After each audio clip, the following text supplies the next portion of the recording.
या मौला आखिरी सांस तक अकीदा हक पे इस्तिकामत नसीब फरमा, रिज़्क़े विलायत और रिज़्क़े मार्फत नसीब फरमा।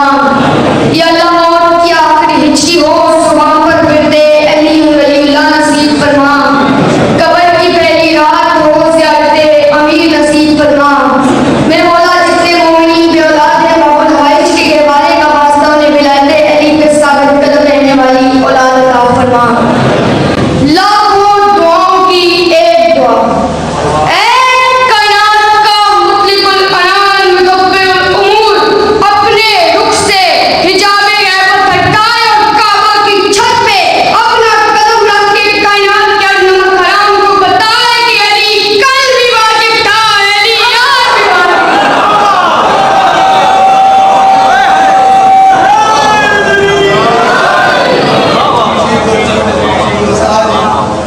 वाजिब बारवा साफ नहीं था पानी मस्जिद की हैसियत से हाजिर हुआ हूँ। बस यूं समझ लीजिए कि आज